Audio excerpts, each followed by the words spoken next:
Have you ever thought to yourself, why do I keep ending up with emotionally unavailable people? Maybe you meet someone and at first it feels easy. They seem interested in getting to know you. They make time for you. They follow through on plans. And you don't have to spend much time wondering where you stand. Then something shifts. Maybe plans become harder to make. They seem less present when you're together. They stop following through the way they did in the beginning, or they become harder to reach without really explaining why. Now you're starting to wonder what changed. Did something happen? Are they losing interest? Are you expecting too much? Maybe when you do spend time together, everything feels good again. So you tell yourself they're just busy or stressed, or maybe they just need a little more time. Before you know it, you're spending more time trying to understand the relationship than actually enjoying it. It may be worth considering what happened after you meet them. For one person, and this can be different for different people. Not one size fits all, right? So, for one person this kind of relationship may feel familiar. They've been in this position before, waiting for someone to open up more or hoping that eventually they'll get closer. Someone else may notice that the less certain they are about where they stand, the more they'll think about the person.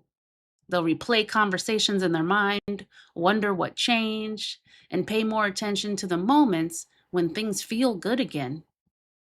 Someone else may see the signs pretty early and think, they're pretty busy. Maybe they've been hurt before. Maybe I should give this a little more time. Maybe I should be a little accommodating and considerate. And someone else may be thinking, I know this person isn't giving me what I need. I know I'm unhappy now with how things are going. I still care about them though, and I don't want it to end. Those experiences may look similar from the outside, but what's keeping each person in the relationship may be very different. So in this episode, I want to look at what research tells us about some of those differences, how things we've learned from previous relationships and experiences may continue influencing us without always realizing it, and how hypnosis and hypnotherapy may help us change some of those automatic responses. Hi, welcome to the channel. I'm Jasmine Braithwaite, a certified hypnotherapist.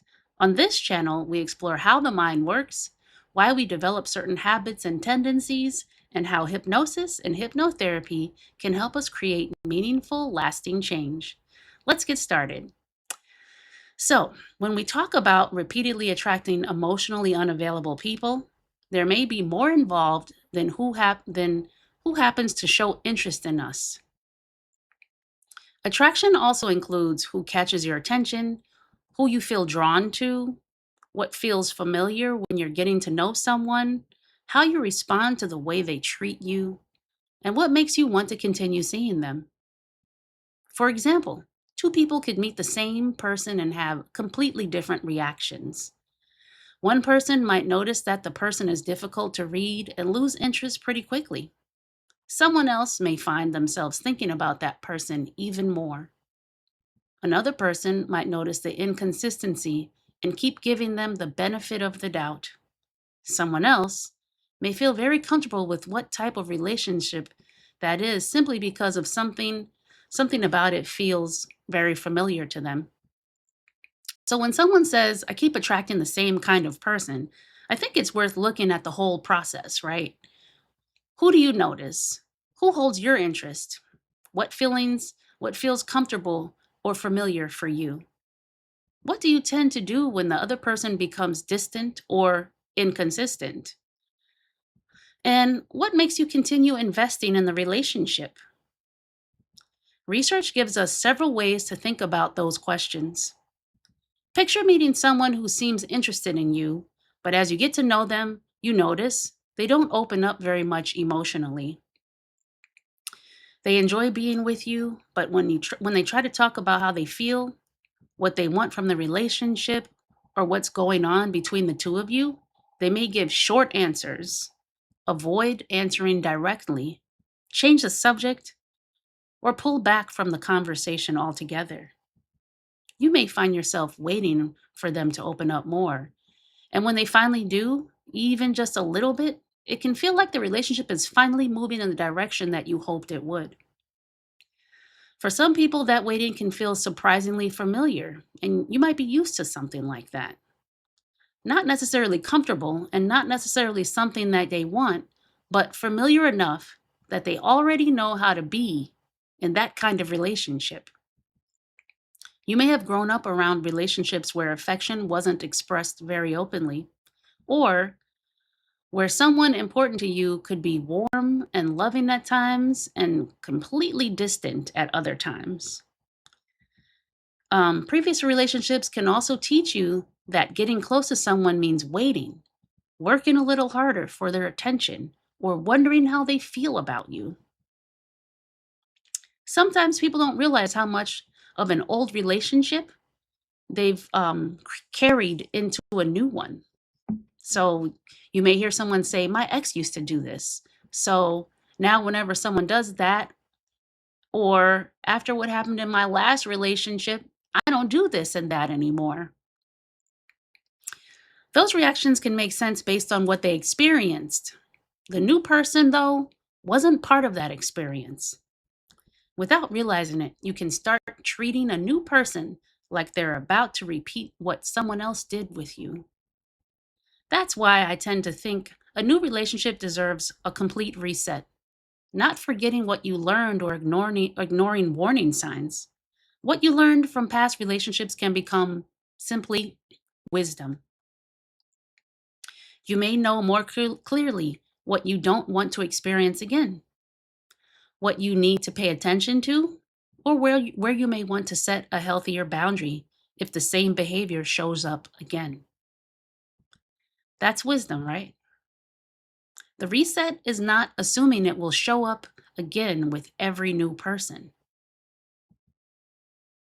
It can also mean paying closer attention to yourself, how you respond, what you assume, what feels familiar, and what you may be bringing into this relationship from old experiences.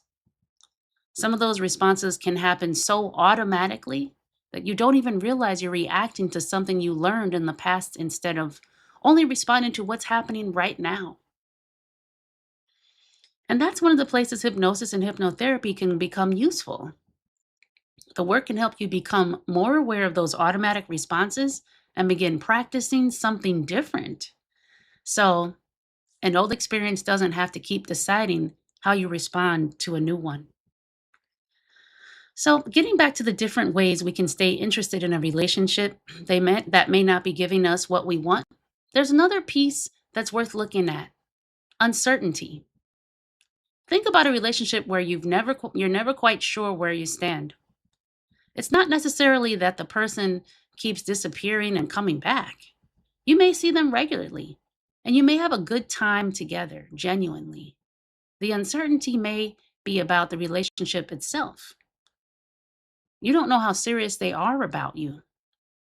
You're not sure where the relationship is progressing. You find yourself trying to figure out what certain things mean. You might leave a really nice date feeling close to them one day, and the next, you're replaying part of the conversation because you still don't know what they actually want. Or you've been seeing each other a while. Things seem to be going pretty well, and you're still wondering, okay, but where is this actually going? That uncertainty can take up a surprising amount of mental space. When you don't have a clear answer about where you stand, you can find yourself going over the same conversations, same questions, and possibilities over and over again. That kind of repetitive thinking is sometimes called rumination. And research has found a connection between uncertainty in romantic relationships and this kind of relation specific ruminating. There's also research suggesting that when people are uncertain about another person's interest, they can end up thinking about that person even more.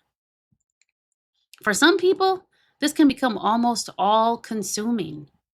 You may be thinking about the relationship throughout the day while you're working, trying to get things done as best as you can, spending time with other people, or even when you're trying to relax. It could affect your sleep, for crying out loud. Ah, your attention keeps getting pulled back to the same questions. What did they mean? Why did they say that? Are we okay? Where is this going? At that point, the uncertainty is only affecting how you feel about the relationship. It can start interfering. It's not only affecting how you feel about the relationship. It can start interfering with your ability to focus on the rest of your life. And this is where I think we can sometimes misread what all of that thinking means. If someone is constantly on your mind, right, it can be easy to interpret that as evidence of how strongly you feel about them. I mean, you can misinterpret it that way. You might think, I can't stop thinking about this person. I must really be falling for them. Take a closer look at what you're actually thinking about. Are you thinking about how much you enjoy this person and how the relationship you're building is so meaningful? Or are you replaying conversations because you wanted to feel heard? Are you trying to understand why they respond the way they did? Are you waiting for clarity about where the relationship is going? Sometimes what you're holding on to isn't only the person. You may also be holding on to what you hoped this relationship was finally going to become for you in your life. You wanted this one to work. You're tired of starting over. You're tired of getting your hopes up and being disappointed. You want the loving relationship you've been looking for, and you thought this person might finally be the person you can have it with. So when the relationship becomes uncertain, there can be a lot more at stake emotionally than, do I like this person? You may be trying to hold on to the future you imagined with them, or the future you imagined for yourself. You may be trying to get back to what you thought the relationship could become, and you may be exhausted by the thought of letting go, starting over, and hoping the next relationship will be different. You just want this one to work, right? That can make it difficult to sort out what you're actually feeling at times. Am I in love with this person? Am I trying to resolve something between us? Do I want to feel heard? Do I want this relationship to work so badly that I'm having trouble separating the person in front of me from the relationship I hoped we'd have? And maybe the question we're asking maybe the question we're least likely to ask ourselves: am I repeating an old pattern from a past relationship? Am I continuing a past relationship that I had with somebody else and just swapping out the person? Am I responding the same way I responded before? Am I trying harder when I feel uncertain? Am I waiting for someone else to change? Am I once again putting a lot of energy into trying to make a relationship work instead of asking whether the relationship is actually working for me? Those are very different things, even though emotionally they can all feel similarly intense. Sometimes separating those thoughts can help you see more clearly what you're actually attached to and what you may be repeating without realizing it. There's another part of this that I think is really important. Sometimes you do recognize that the person you're dating isn't giving you what you really need. You notice that they're usually the one trying to move the relation that you're the one usually trying to move the relationship forward. You keep trying to communicate your needs and very little changes, and you want more emotional closeness, and the other person doesn't seem willing or able to meet you there, not even halfway. Eventually, you see what's happening. What matters next is what you do once you see it. That's what really matters. Once you see what's happening, what do you do about it? Sometimes once you see it, you start convincing yourself why it's actually okay. They've been hurt before. They have a lot going on right now. They're just not good at expressing their feelings. They need more time. Any one of these things could be true. Not saying they're not. The question is whether you're using those reasons to convince yourself to stay in a relationship that isn't giving you what you need. There's a difference between understanding why someone behaves the way they do and deciding whether the relationship works for you.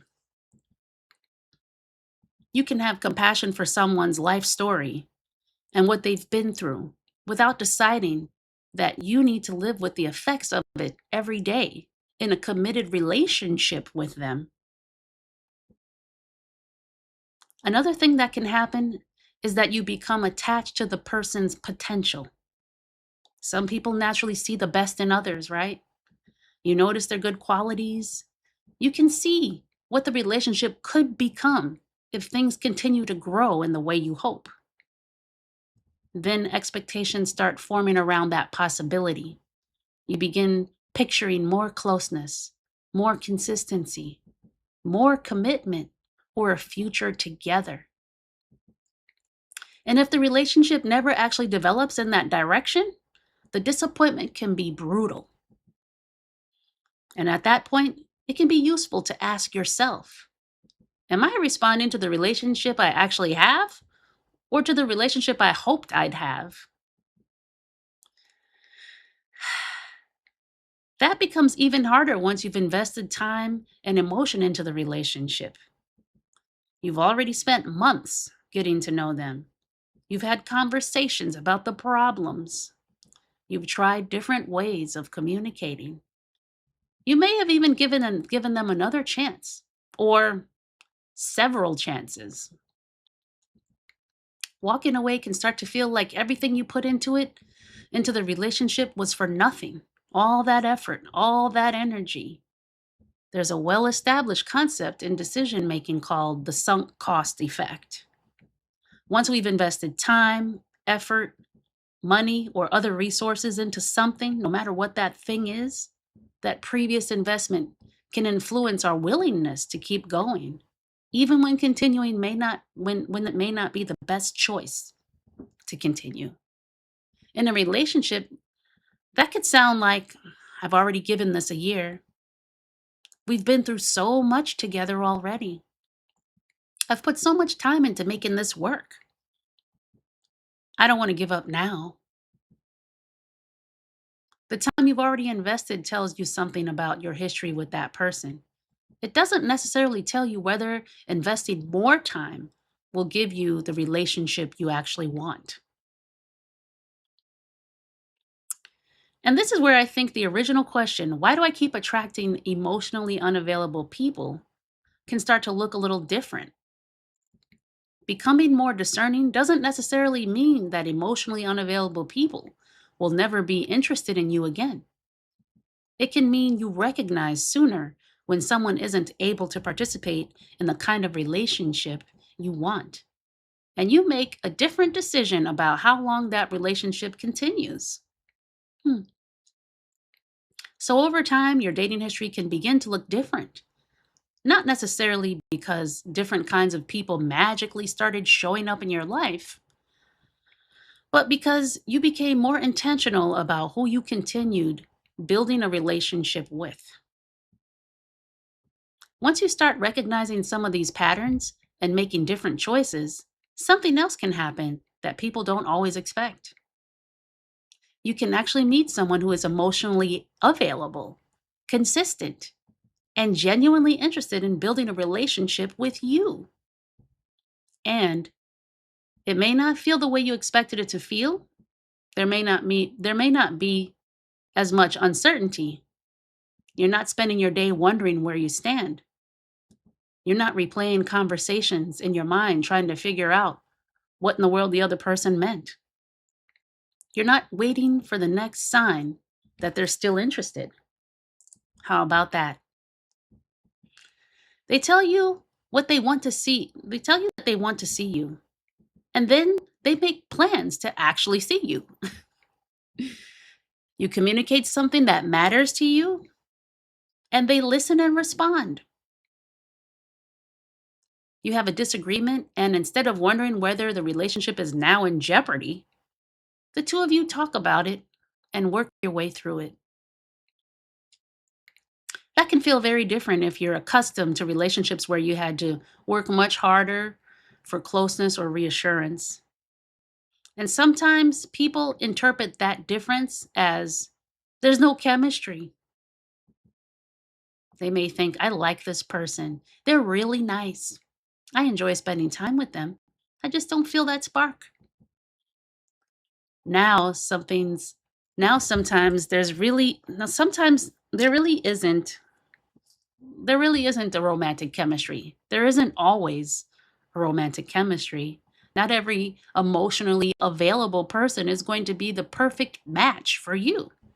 And I don't think anyone should try to talk themselves into being attracted to someone simply because that person treats them well.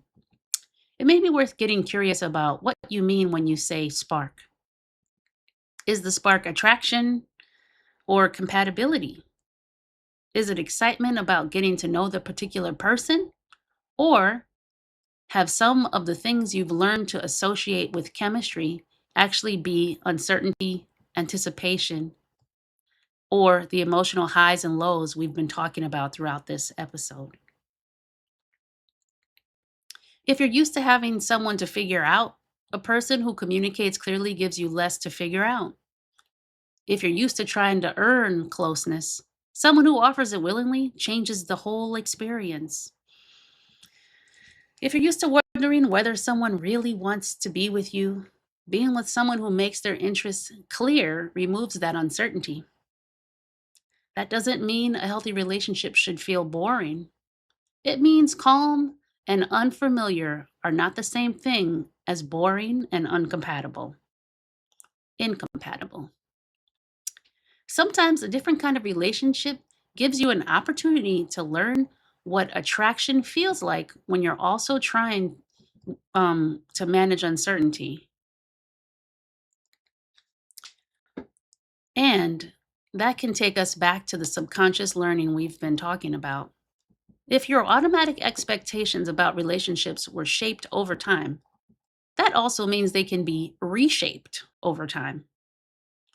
And that's where hypnotherapy can be useful. It can help you work with some of those learned expectations and automatic responses so that you're not responding in a new relationship with old habits. You're not treating the new person as if it's a continuation and all you did was press pause on the old relationship and swap out the bodies. You can begin practicing different responses and becoming more open to relationship experiences that don't follow the old patterns. Before I explain how hypnotherapy may help with these different reactional patterns, it may be helpful for me to clarify what hypnosis actually is. So let me do that. Hypnosis is a natural state of narrowed focus. During a hypnotherapy session, the hypnotherapist guides you into that focused state. As some of the outside noises and everyday mental chatter begin to quiet down at that point, it becomes easier to focus inward and work with the subconscious mind, the part of the mind where many habits, tendencies, mental loops, learned associations, and automatic responses are stored. You may have experienced a similar kind of focus when you're deeply involved in reading a book, absorbed in a movie, or mentally rehearsing a conversation. You're still aware of what's happening. You can hear, think, respond, and make choices. Once you're in that focused state, though, the hypnotherapist gives you suggestions based on what you've already discussed that you wanted to change during the session. So, a suggestion is a statement that reflects the change you want to make and how you want to feel or how you would prefer to respond in those moments. You can think of it as being similar to an affirmation, but personalized to what you've actually said you want to change and not just some general statement like, I have gratitude for the world. So, for example, if someone says they want to feel calmer during difficult conversations, the hypnotherapist might use a suggestion such as, You remain calm and grounded during difficult conversations, and you give yourself time to respond in the way that you want to. Good example, right? Hypnotherapy is the intentional use of hypnosis to help transform habits, tendencies, and mental loops, learned associations, and all those automatic responses that people want to change. So, how does that apply to what we've been talking about with regards to relationships here? If your automatic expectations about relationships were shaped over time, right? That means over time they can be reshaped. That's the good news. The goal is to help you become more aware of the old habits and expectations you may be carrying into the new relationships so that you're not responding in the new relationships with the old habits and those old automatic responses. For one person, that might mean working with a tendency to become more invested when someone becomes inconsistent or emotionally unavailable. For someone else, it might mean becoming more comfortable with consistency so that being treated well doesn't feel unfamiliar or somehow less interesting simply because it doesn't create the same emotional highs and lows they may have become accustomed to in past toxic or unhealthy relationships, for crying out loud. And for someone who has been carrying experiences from previous relationships into new ones, the work might involve becoming more aware when an old expectation is influencing how they're interpreting or responding to the person right in front of them. That doesn't mean forgetting what you learned from your past relationships. That's your wisdom. We spoke about that earlier. Wisdom is there, right? If you experienced something before that you don't want to experience again, you can use what you learned to recognize and set it as a healthy boundary if it happens again. That's an example of wisdom, right? Without automatically assuming that it will happen with every person you date in the future, though. Hypnotherapy can also give you an opportunity to mentally rehearse different responses.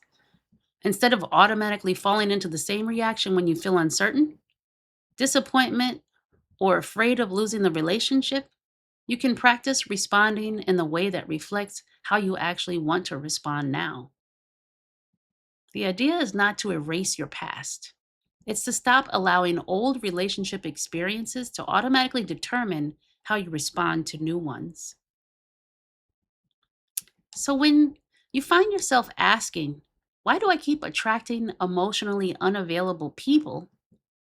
There may be a more useful set of questions to consider, like, what types of people do I become interested in?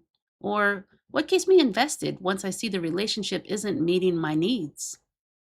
Am I spending more time trying to understand or explain someone else's behavior than deciding whether the relationship works for me? Am I responding to the relationship I actually have or to the relationship I hoped I'd have? And more importantly, am I repeating old patterns from my past relationships without realizing it? The people you meet will be different, but if you continue bringing the same expectations, habits, and automatic responses into each new relationship, you can end up having a very similar relationship experience with very different people. Recognizing that gives you something you can actually work with. You can pay attention to what you're drawn to, what you tolerate, what you explain away, how you respond when someone becomes inconsistent, and whether you're giving a new person a genuine reset or continuing an old relationship pattern with someone new. And as you become more aware of those patterns, you have an opportunity to decide whether they still belong in the relationships you want to have now. You may not be able to control who you meet or who's attracted to you, but you do have a say in who you continue investing in and what you choose to accept in a relationship. And maybe this is where things begin to change. Not when emotionally unavailable people stop crossing your path, but when their emotional unavailability no longer determines who you choose to build a relationship with. If you have found value in today's conversation, please consider liking the video and subscribing to the channel. I share weekly content on hypnosis, personal growth, and practical ways to make meaningful change. Also, I'm currently accepting new hypnotherapy clients. If you'd like to schedule a personal session with me, you'll find my booking information in the description below. Thanks for spending this time with me, and I will see you in the next episode.